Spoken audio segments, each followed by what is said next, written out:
Hi everyone. Before we get into today's episode, I wanted to let you know that this will be our final episode for 2025. I will be back very early in 2026. The Patreon, the Apple Podcasts exclusive, the Thursday episodes will always drop every single week throughout these holidays. So you can go and subscribe.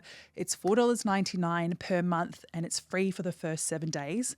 I will still be there, still be active. Otherwise, please stay safe. Please look after yourself. I have a whole back catalogue that you can go back and listen to, and I will be back in your ears in a few weeks. Mwah. Ninny, when I read your words to me, I could feel the despair.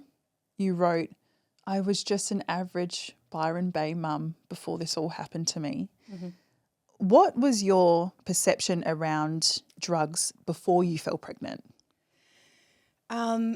I guess like anyone, I've lived a pretty colourful life. I've travelled the world. I've, done all the things. So drugs weren't, they weren't a big part of my life, but they weren't not part of my life. Pharmaceuticals had never been, I had never needed them. I wasn't unwell previously to becoming pregnant and obviously giving birth. So, maybe a Panadol here or there or whatever you do. But I guess my story with benzodiazepines came about because I just didn't understand the class of drug that I was prescribed at the time.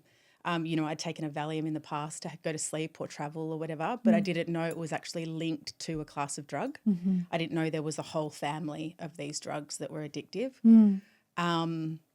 So for me, previous to falling pregnant and starting that new chapter, I was pretty, I guess I was a novice. Mm-hmm. Yeah, in that world. Tell me about your first pregnancy, because it wasn't until your second pregnancy where it all sort of went downhill. Yeah, what was your first pregnancy like? First pregnancy was rough. I was mismanaged in the medical model already. So obviously I think as a woman, you know your own body, and regardless of first-time pregnancies, first-time mum, and it quite often gets pushed to the side, oh, it's just an anxious new mum, you're just an anxious new mum.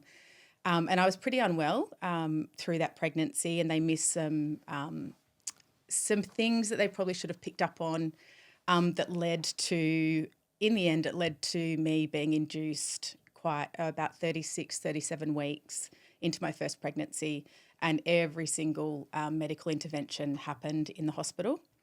So I think that birth started my trajectory of trauma within the medical system. I didn't know that there was a term called birth trauma. I didn't actually even know that it was a thing. So after giving birth and losing complete control and autonomy over how that worked, I just went into fight or flight instantly after giving birth to my first little boy, and things just didn't slow down really after that. Yeah. How were you talking to yourself internally after the birth trauma? I think the biggest emotion is shame. It's such a bitch of an emotion to carry. It really is. It's the one that does a lot of damage to a lot of people for various reasons.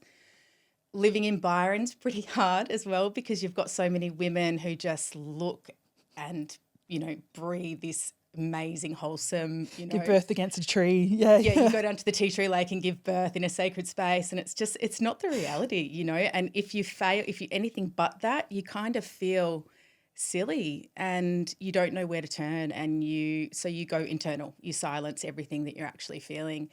And I remember coming home from the hospital with my first boy, and I didn't feel well. I really didn't feel well. I was having these horrible flashbacks of the birth. Even during the birth, I'd actually said it was that serious that I'd said, just save him and let me go. Even though the whole treating team heard me say those words, it was never addressed. It was never someone came into the room and said, hey, that things got pretty serious for you in there. Do we need a debrief? It was just go home with this new baby and off you trot. And I just wasn't okay. Yeah. Did you have support? No, my family are all in Melbourne, and my ex-husband's family are French, so they're overseas. And we were the first of our crew in Byron to really have a baby. So, friends would drop in and the maternal health nurses that would come over were really focused on the baby, not on the mum. That's just how it works. Mm-hmm. They want to make sure the baby's thriving. So, yeah. How long after that experience did you fall pregnant again? 2 and a bit years. So there's exactly 3 years between my 2 boys. And going into the second pregnancy, the second birth, sorry, I made sure I got private health insurance to have the choice for a cesarean. And why was that? Because you wanted control over the situation? Yeah, I just didn't want to go through it again. It was horrific. My body, my mind, everything was just broken after the first one. I was petrified of childbirth, absolutely petrified. I had a reaction to all the drugs they were giving me because there were so many. They're just pumping you full of everything. And my obstetrician said, no, I think that you need to have a really good second natural birth to overcome the trauma of the first one. Effectively playing God, which no one can guarantee you what's going to happen in those moments. They just can't. It doesn't matter if you've got the best obstetrician in the world. They don't know what your body's going to do. They don't know what the baby's going to do. And subsequently it ended in a horrific birth again, and that just sent me spiralling. Yeah. Worse than the first? Yeah. My second was precipitous, I think they call it. So he was born in 11 minutes, which was way too fast for my body that it could handle. The midwives were quite patronising. The whole thing was just really demoralising.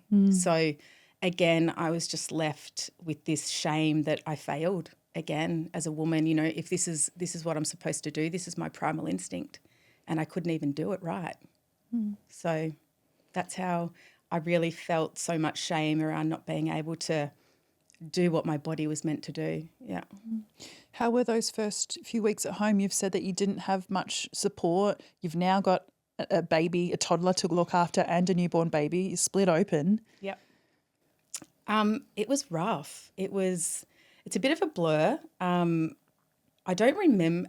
I'm starting to remember a lot more now that my body's in a safer space. But looking back originally at the time, everything was just this hazy fog. I started to suffer quite somatic symptoms like tingling hands and panic disorder and heart palpitations and things in line with anxiety, I guess, just being in line with being in fight or flight. So I kind of pushed everything to the surface and just carry on. I was too embarrassed to say anything because I felt shame around not doing what other mums that I'd seen do so gracefully, and that's what ultimately led me to turning to the mental health team for support, and that's where my story with addiction began. Yeah. And it sounds like that's the right thing to do. Anyone else would say, why don't you reach out to someone for help with your mental health? Yep. And that's exactly what you did. Yep. When were you diagnosed with postnatal depression? When I went to the hospital, I went out to a hospital near to where we live, and I was really broken. I tried everything naturally, supplements, this, that, but you're sleep deprived. And in that state, I guess the trauma had just hijacked my system. And still to this day, no one had said, I think you're suffering from birth trauma. You can't medicate your way out of trauma. They know now that the medications that they used to prescribe don't do anything. They used to work from a model of, top down. But really now all the top experts are saying, let's go from bottom up, calm the body. And then we have some movement and some clarity in the mind. And I was treated top down. So my nervous system was already firing, and anything they added was just destabilising me even more and more and more. The doctor that I saw, who was a psych reg, didn't really have the best bedside manner, was just like, looked at me, spoke to me and just said, this is what is wrong with you. You're depressed, you're anxious. Here's some Zoloft, an antidepressant, and here's a box of Ativan, lorazepam, which is a short-acting benzo. There was no conversation around risk versus benefit. There was no, we're going to put you on this short term, but then we're going to taper you off gradually. It was just, here's the boxes of drugs and off you go. And that's what happened. Yep. So you start taking what you're prescribed. Yep. How do you feel when you're suddenly on them? I'd never taken a short acting. I'd taken Valium in the past to sleep or travel once or twice, not a big thing. So the difference with the benzodiazepines is they all have a different half-life and I guess potency. So Xanax now is a Schedule 8 drug because it's obviously quite problematic. Ativan, lorazepam is pretty close to that, the mechanism of action of that. So you take it and instantly it was like someone just turned off the noise. I felt invincible, like I was well. Yeah. Ninny, can you blame yourself? I feel like, no. It's taken me a long time to not blame myself for not knowing what I was taking, not knowing what I was putting in my body. But I was in crisis. I was seeking the right people. I thought so. I'm going to a psychiatrist, I'm going to a mental health care team. Surely they're not going to do this, but they do. Yeah. So how did you start operating whilst you were on the drugs compared to that woman who walked into the hospital? Was it day and night? I was able to drive. I was able to leave the house. Because the benzos don't just work in the brain, it's your entire central nervous system. So any symptom that I was having, the shaking, the panic, everything it was like someone just kicked me into reverse gear and I was just like, it was cruising. It didn't make you sleepy like Valium. It was just this quick, here we go. Let's go about our day. And it started with half a tablet, half a lorazepam, and that would get me through the day. But that doesn't last that long. And then slowly and slowly and slowly and slowly, you need more of the drug. Yeah. Do you remember the exact day or the exact week where you found yourself looking for the fix, either desperate to take more? Yeah. I guess the problem with my story and with a lot of people's story is the polypharmacy that comes with it. So they know now that obviously neuroadaptation is as quick as 2 to 4 weeks on benzos. So I was already physically dependent on these drugs before I even mentally realised. So they would start to wear off and my anxiety would peak. So it's like, I guess the easiest way to explain it is if your brain's like a seesaw and you've got the calming on one side and then you've got all the excitatory on the other, and your brain's always trying to find homeostasis. So your brain's so used to putting the brakes on with the benzos, and then when they start to wear off, this one just goes, it's like someone sits on one seesaw on their own. So I kept going back to the doctors saying these drugs, the antidepressants aren't working. And so they would switch the antidepressant after a month and they'd switch it again, but continue upping the benzos at the same time. So I was in this constant state of withdrawal. It lasted it was close to 2 years. And I think the amount of psychiatric drugs that I was prescribed over that time would make anyone fall over. Yeah. Yeah. So for 2 years you were in that constant withdrawal. Do you remember anything from that time? Yeah, I remember just things not making sense, how my original presentation was getting so much worse. And then I thought, it's just that this drug doesn't agree with me, this antidepressant. And they'd say, it takes people a long time to find the right antidepressant. But it didn't matter what antidepressant they gave me. The problem was I was already heavily dependent on benzos, and that's the GABA system of the brain. So I was never able to be calm unless I took the benzo. So one of the drugs is working on serotonin, the other one's working on GABA. So it didn't matter what they did. That was just then obviously downregulating those neurotransmitters. They were downregulating those neurotransmitters. And it was just a chemical mess. Yeah.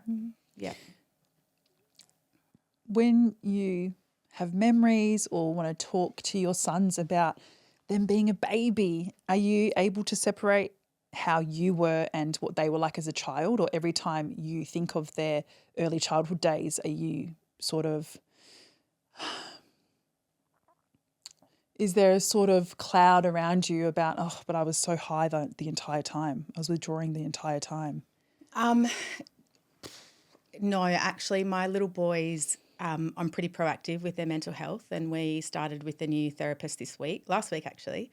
And my eldest little boy, she asked the question about, she was observing them playing while we were just doing an intro.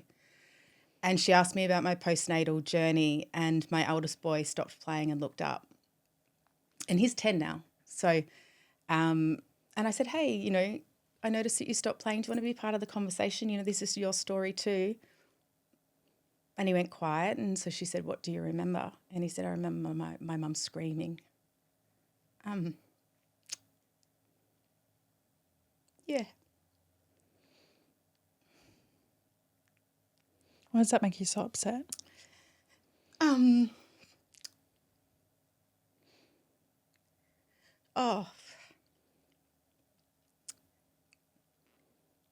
I think because you get gaslit so many times. I started on half a lorazepam, which is about 5 milligrams of Valium equivalent. They always, in rehab, they transition you from a short acting to a long acting. So they'll always try and cross-tape you to Valium because it's a 50-hour half-life. They use Valium for majority of other drug detoxes, heroin, alcohol, whatever. But with benzos, there's nothing to cushion the terror. You're in it. And in the end, I was cold turkeyed off the equivalent of 60 milligrams of Valium a day. Yep. So for me, I guess what my little boys saw and heard is it's not my fault, and it's taken me a long time, but it's still happening, which is why I want to talk about it. Yeah. Ninny, when did you seek out help for the help, I guess? Like, when did you say, I can't do this anymore? You said that you were in that state for 2 years. Do you remember the day? So many times.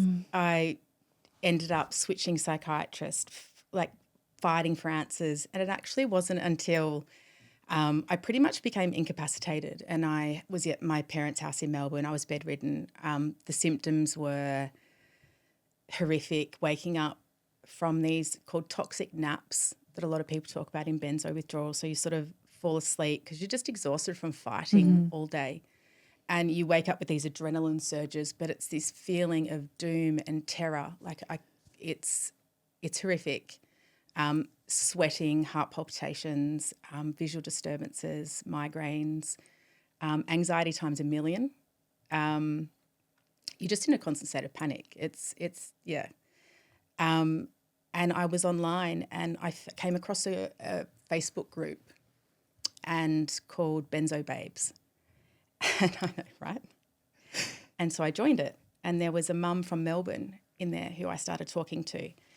And I said, I don't know what's wrong with me, but I've been taking these drugs. And she said, how much are you on and how long have you been on it for? And when I told her, she said, this is benzos, you're addicted to benzos. Yeah, it's got a hold of you. It's got a hold of me. I had no idea. And this is like a good year into it. I had no idea I was addicted to benzos, none. Because every doctor I saw just kept increasing the doses.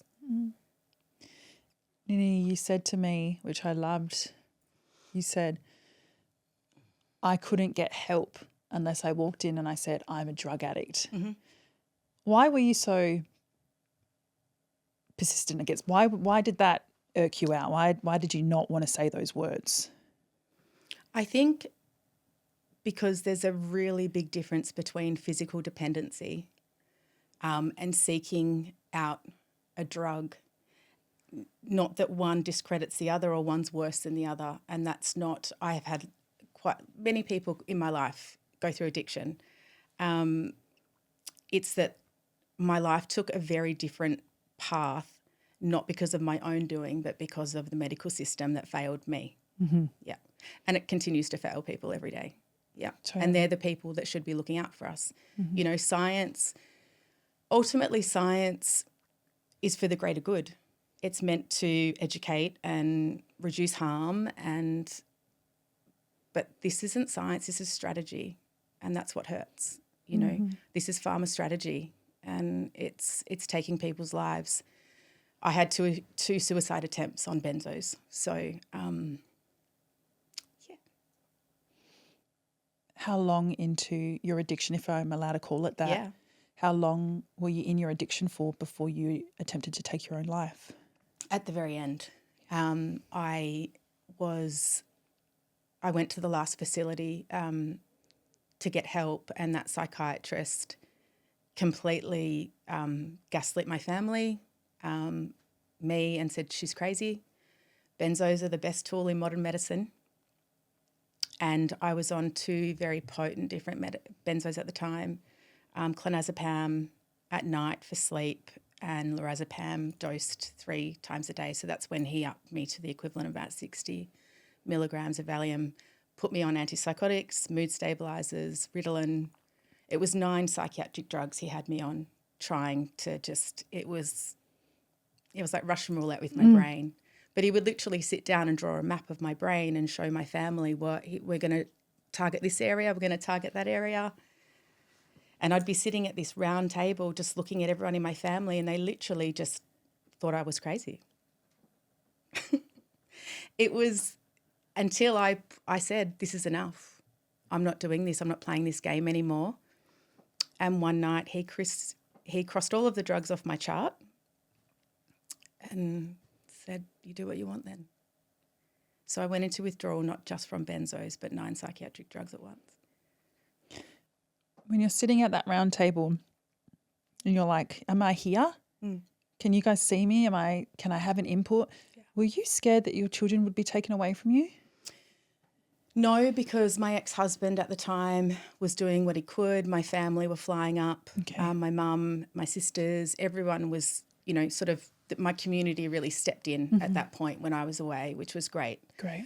So it was 7 months in total I was away from them at my parents' house, and I made that decision to stay away from them so they didn't see me in that state. It was between leaving that hospital admission is when my little boys flew down to see me, and I just woke up one day and just thought, I can't fight this system anymore. They've won. Yeah. The psychiatrists and Big Pharma have won. I can't do it. And so I made the decision to not be here. But the universe had other things in its plan. Of course. Who checks you into rehab? You check yourself into rehab? Each time, yes. And then the last one, no. Once that had happened, my little sister was on the phone to every single facility in Australia. And once you mention benzos, they don't touch you. Really? No. Because benzo withdrawals, it's lethal. You can die. So no one really, they have to assess if they want to take on your risk, and no one would. So I was just left in it. At that point, I flew home back to Byron Bay, and I had my friends on rotation, like clockwork. They were on shift just to keep me alive, bathing me. I was 38 kilos. Whoa. Yeah. Couldn't eat, couldn't sleep. I was in and out of psychosis at that point. We have my best friend and we sometimes have a giggle. She'll tell me things that I said or didn't. I'm like, Jesus, Well, it's good we can laugh about it now. Yeah. She was probably scared for her life. She was. We've had many cries together, bless her. And that's when my little boy remembers the screaming. Yeah. So I didn't remember a lot of that. And it was a last bid. My ex-husband at the time, I begged him to take me to a certain hospital up the coast. And he explained to them what had happened. They just said, that's not possible. She couldn't be on. That's not possible. Can I ask, was there any point where you thought, am I crazy? No. You trusted yourself so much. Mm-hmm. Great. Mm-hmm. Just because, you were kicked whilst you were down for months, years. Mm-hmm. Your family's starting, is sitting at this round table. Your friends are on the wall. I would start to think, is my reality my reality? No. I think the beauty, social media gets such a bad rap. But for me, social media has brought these issues to light because it's connecting people all around the world, and the doctors can't hide behind we didn't know anymore. There's real time. So now, like, barbiturates, benzos came from barbiturates, and they've been around since the 60s. It was 17 years before they even studied which part of the brain they were working on. And it's like opioids. By then it was just this marketing PR. And people, we become the real-time data. We become the real-time evidence.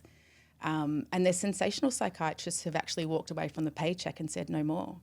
And they basically spend their life on social media helping people taper. Yeah. So a taper should be done now. So ASAM, which is the American Addictive Drug Society, updated their withdrawal policy in March of this year, finally, 2025, and these drugs came out in the 60s, as a 5% taper per month from your previous starting dose. So the dose that I was on would be a 6-year taper, and I was taken off at cold turkey. You're begging your husband to drive to that hospital. Who actually accepts you? Who lets you in? I got sectioned.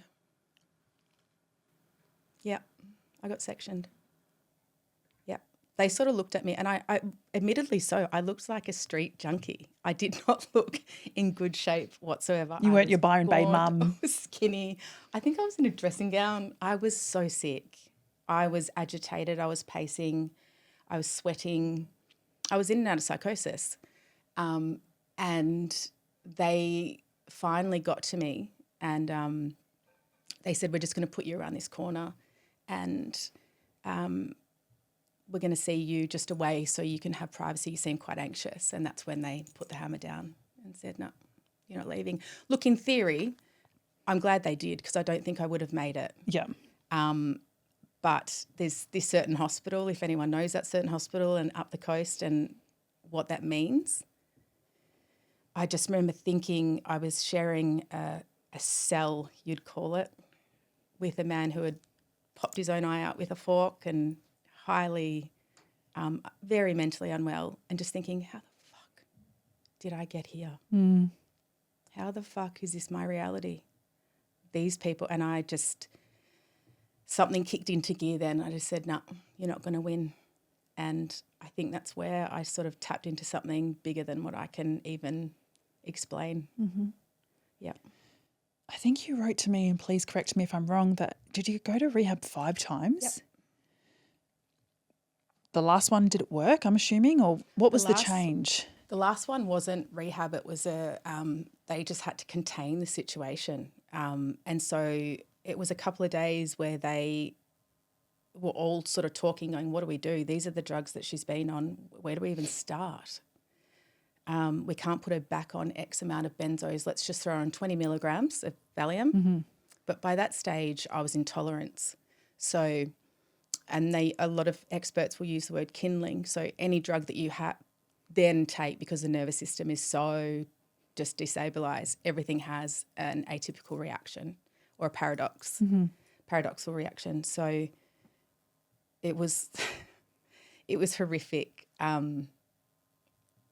So they put me on 20 milligrams of Valium and said, okay, we'll get you out of here and down to a different hospital closer to where I live. And that was 3 months of chipping away at the Valium. And each cut was like walking through fire. Yep. Are you learning during this time to actually rehabilitate, or is it just the drugs that they're tapering you off? Like, are you learning any tools or coping mechanisms? Oh, God. For the first month or so, I sat in my room on a bed and I didn't move. I was hallucinating. I was in and out of psychosis the entire time. Yep. I would spend majority of it on the bathroom floor, vomiting, sweating, just, yeah. No, I wasn't capable of anything other than just minute by minute. Yep. Did you see your boys at all during that time or no? For the first little bit, no, and then they encouraged some of the mental health nurses there are just phenomenal women. They were just so impressive. One actually, I can't obviously say names, but she did a bit of a naughty, and she saw me about a year later at the front of LD in Byron with my boys, and she found me on Facebook, and she said, I have to tell you, I've just seen you and I'm breaking all the rules. And she said she was just sitting in her car for like half an hour just watching me eat an ice cream with the kids. And yeah, which is really nice. Oh my God. But then, you know, it was a psych ward, but it was containment for me. And every day, are you safe? No, I'm not. Okay, this is what we've got to do. So I was really honest with them at that point, saying I'm not safe. Don't let me leave here. So I wasn't allowed to leave the hospital. And then slowly, I regained. Really, you don't start to repair until the drugs are out of your system, and then your transmitters start to go, okay, now we can do our thing. You know, the brain's amazing. It's like the Mona Lisa. You know, it's phenomenal. It just needs time and quiet, and you'll get there. Yeah. And was it you who decided that, okay, I am safe? Or did they sort of see your progress and say, I think you're okay now? I started to move my body just gently in the gym that was there, and an amazing sports coach would come in and help. And then I made two really gorgeous friends in there. One was a paramedic, and the other one was an artist, and the three of us became buddies and all had different stories.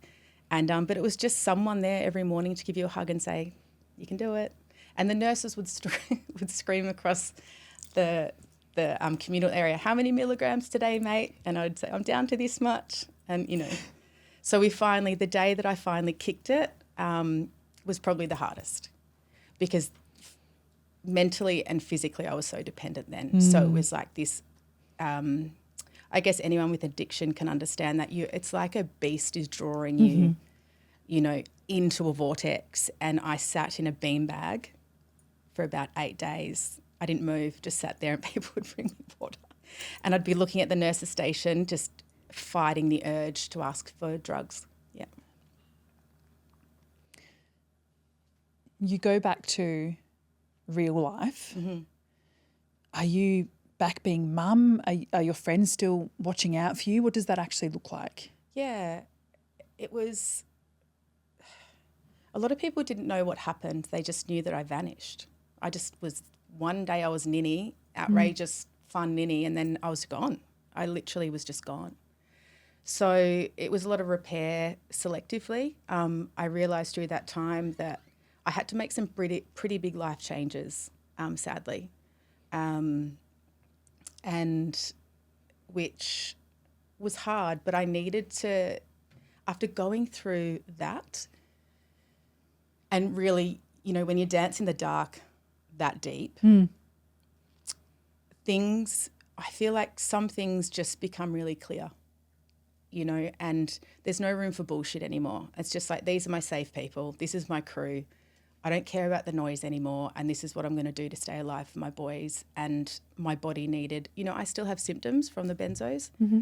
Sometimes I'll wake up with adrenaline surges, or my vision. I can't really look at my phone without getting it's like zigzagging in my vision. Will you have that for life? Potentially, yeah. Some people have just weird nerve things or different symptoms that last. It's classified as protracted withdrawal, so it could be years, it could be months, who knows, but it's been years. It's 2.5 years now. Yeah. Did you feel like you had to make up for lost time with your boys? Yeah. It's funny, I couldn't, I would always try and go back and pinpoint like some of the questions you're asking me now, and I just could not remember a thing. And I was like, I'm really brain blocked here. Like my trauma brain's kicked into gear, and it's just, I still can't remember the day I left the hospital for the last time. And that's okay.